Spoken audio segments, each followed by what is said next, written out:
Welcome to GV Tech Talks podcast.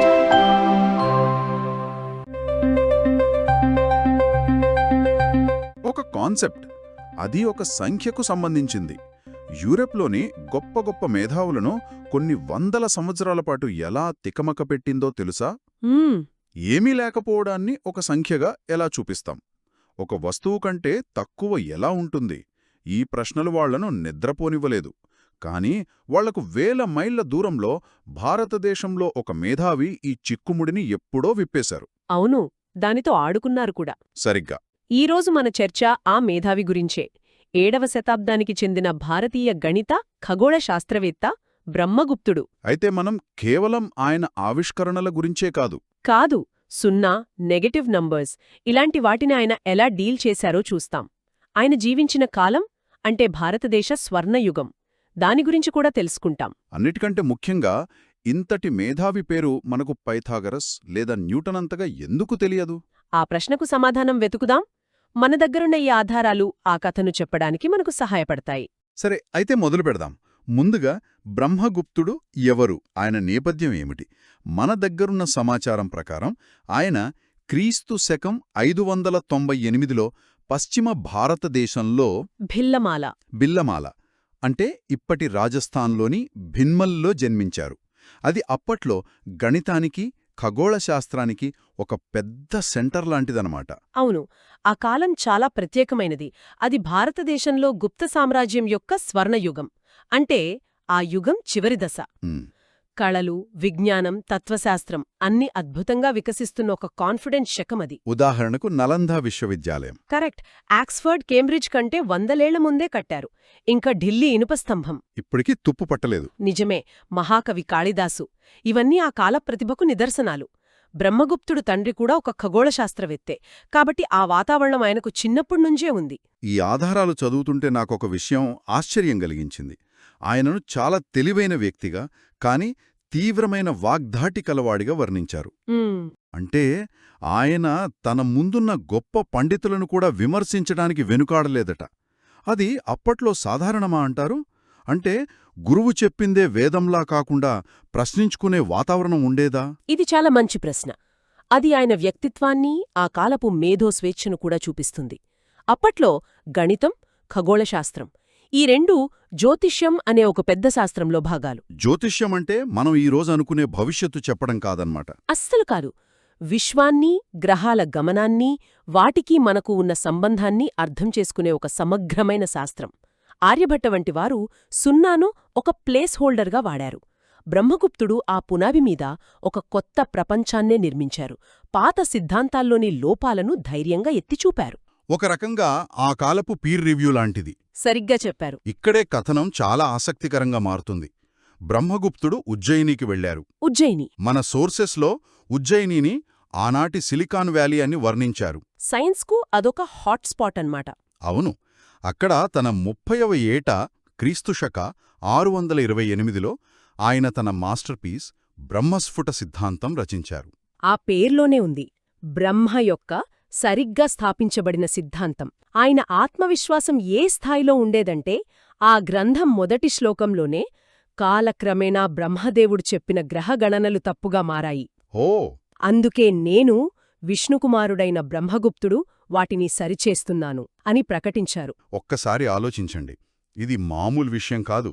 దేవుడి లెక్కల్లోనే తప్పులున్నాయని చెప్పడం. అవును, అది ఒక శాస్త్రీయ విప్లవకారుడి ధైర్యాన్ని చూపిస్తుంది. అద్భుతం. ఆయన ఆత్మవిశ్వాసం చూస్తుంటే ఆ పుస్తకంలో నిజంగానే ఏదో గొప్ప విషయం ఉండి ఉండాలి. మరి ఆ గ్రంథంలో దేవుడి లెక్కల్నే సవాలు చేసేంత గొప్ప విషయమేముంది? ఎక్కడ మొదలు పెడదాం? బహుశా సున్నా నుండేనా? ఖచ్చితంగా. ఈ పుస్తకం ఒక సంకలనం కాదు, ఇదొక ఆవిష్కరణ. ఇంకో విషయం, ఇదంతా సంస్కృతంలో ఆర్యఛందస్సు అనే ఒక నిర్దిష్ట పద్యరూపంలో వ్రాయబడింది. ఒక్క నిమిషం, పద్యరూపంలోనా? గణిత సూత్రాలను కవిత్వంలో ఎందుకు? బహుశా అప్పట్లో పుస్తకాలు అందరికీ అందుబాటులో ఉండేవి కావు కదా. అంటే గుర్తుపెట్టుకోవడానికి సులభంగా ఉంటుందని అలా చేసుంటారా? సరిగ్గా అదే కారణం. ఇదొక అద్భుతమైన జ్ఞాపిక. ప్రింటింగ్ ప్రెస్ లేని కాలంలో జ్ఞానాన్ని గురుశిష్య పరంపరలో మౌఖికంగా అందించేవారు. క్లిష్టమైన సూత్రాలను పద్యరూపంలో చెబితే వాటిని గుర్తుపెట్టుకోవడం సులభం. నిజమే. సరే, ఇక ఆవిష్కరణల విషయానికొద్దాం. మొదటిది మీరు చెప్పినట్లే 0 మరియు రుణాత్మక సంఖ్యలు. ఆయన చేసిన మేధోపరమైన ముందడుగేమిటంటే సున్నాను కేవలం ఒక ఖాళీ స్థానాన్ని సూచించే గుర్తుగా కాకుండా దానికదే ఒక సంఖ్యగా గుర్తించడం. అవును. అంతేకాదు, 0తో నెగటివ్ నంబర్స్తో కూడిక తీసివేతలాంటివి ఎలా చేయాలో నియమాలు కూడా చెప్పారు. ఇక్కడ అందమైన విషయం ఏమిటంటే ఆయన ఈ కాన్సెప్ట్స్ను అందరికి అర్థమయ్యేలా ఎలా చేశారో అనేది. కరెక్ట్. ఆయన ధనాత్మక సంఖ్యలను ధన అంటే సంపద అని, రుణాత్మక సంఖ్యలను రుణ అంటే అప్పు అని పిలిచారు. హో, ఎంత సింపుల్గా ఉంది. చూడండి, ఒక అబ్స్ట్రాక్ట్ ఐడియాను నిజ జీవితానికి అన్వయించి ఎంత సులభం చేశారో. నా దగ్గర 10 రూపాయల సంపద ఉంది, 5 రూపాయల అప్పు ఉంది అంటే నా దగ్గర మిగిలింది 5 రూపాయల సంపద. అంటే 10 + -5 = 5. చాలా సహజంగా అనిపిస్తోంది. ఆయన నియమాలలో కొన్ని. 0కి ఒక నెగటివ్ నంబర్ను కలిపితే నెగటివ్ నంబర్ వస్తుంది. 0 నుండి ఒక నెగటివ్ నంబర్ను తీసివేస్తే పాజిటివ్ నంబర్ వస్తుంది. అప్పులోంచి అప్పు తీస్తే మన అప్పు తగ్గుతుంది కదా. అవును, ఇవన్నీ చాలా స్పష్టంగా ఉన్నాయి. కాని ఒకచోట ఆయన కూడా ఇబ్బంది పడ్డారు. అది 0తో భాగహారం. Evergreen problem. అవును, ఒక సంఖ్యను 0తో భాగిస్తే ఏమవుతుంది? దీనికి ఆయన సమాధానం ఫలితం 0 హారంగా ఉన్న భిన్నం అని చెప్పారు కాని దాని విలువను నిర్వచించలేదు. అంటే అక్కడ ఆగిపోయారు. అవును, ఈ చిక్కుముడి విప్పడానికి గణిత ప్రపంచానికి చాలా కాలం పట్టింది. చివరికి 0తో భాగహారం అనిర్వచితం లేదా అన్డిఫైన్డ్ అని నిర్ణయించారు. ఇది ఆ కాలపు జ్ఞాన పరిమితులు చూపిస్తోంది. ఖచ్చితంగా. ఆ ప్రశ్న ఎంత సంక్లిష్టమైనదో మనకు చూపిస్తోంది. సరే, 0 కథ అలా ఉంటే ఇక రెండవ ఆవిష్కరణ బీజగణితం అంటే ఆల్జీబ్రా. ఆల్జీబ్రా అనగానే ఈ ఎక్స్ వైలు గుర్తుకొస్తాయి. ఆ ఇవన్నీ అప్పుడే మొదలయ్యాయా? మనం ఈరోజు స్కూల్లో నేర్చుకునే క్వాడ్రాటిక్ ఈక్వేషన్స్ వెనుక బ్రహ్మగుప్తుడున్నారంటే ఆశ్చర్యంగా ఉంది. ఖచ్చితంగా. ఇంకా ఆశ్చర్యమేంటంటే ఆయన కేవలం ఫార్ములా ఇవ్వడమే కాదు, ఆ ఫార్ములాతో వచ్చే నెగటివ్ సమాధానాలను కూడా అంగీకరించారు. అంటే ఉదాహరణకు, ఒక సమీకరణానికి +5 -5 రెండు సమాధానాలుగా వస్తే ఆయన రెండింటినీ గుర్తించారు. పశ్చిమ దేశాలు దీన్ని అంగీకరించడానికి చాలా టైం పట్టింది కదా. అవును, వాళ్లు 15వ, 16వ శతాబ్దాల వరకు నెగటివ్ నంబర్స్ను ఒక అర్థం లేనివిగా, అబద్ధపు సంఖ్యలుగా చూశారు. అంటే బ్రహ్మగుప్తుడు తన కాలం కంటే దాదాపు 1000 సంవత్సరాలు ముందున్నారు. ఈ ఆధారంలో కుట్టక అనే పద్ధతి గురించి ఒక ఆసక్తికరమైన విషయం ఉంది. కుట్టక. దాని పేరుకర్థం చూర్ణం చేసేది, అంటే ద పల్వరైజర్ అట. ఏంటిది? అంటే పెద్ద పెద్ద సంఖ్యలతో ఉన్న సమస్యలను చిన్నవిగా మార్చి పరిష్కరించే టెక్నిక్ అనమాట. ఇది ఆ కాలంలో ఒక సూపర్ కంప్యూటర్ అల్గోరిథం లాంటిది. వావ్! ముఖ్యంగా అనిశ్చిత సమీకరణాలను అంటే ఇండిటర్మినేట్ ఈక్వేషన్స్ పరిష్కరించడానికి ఇదొక శక్తివంతమైన సాధనం. పెల్ యొక్క సమీకరణమని పిలువబడే ఒక క్లిష్టమైన సమీకరణాన్ని పరిష్కరించడానికి కూడా ఆయన ఈ పద్ధతిని ఉపయోగించారు. ఇక మూడోది జ్యామితి. ఇక్కడ కూడా ఆయన ముద్ర స్పష్టంగా కనిపిస్తోంది. చక్రీయ చతుర్భుజం. Cyclic quadrilateral. అవును, అంటే ఒక వృత్తంలో ఇమిడిపోయే 4 భుజాల ఆకారం. దీనికోసం ఆయన కొన్ని అద్భుతమైన సూత్రాలు కనుగొన్నారు. అవును, వాటిలో ఒకటి బ్రహ్మగుప్తుడి సూత్రం.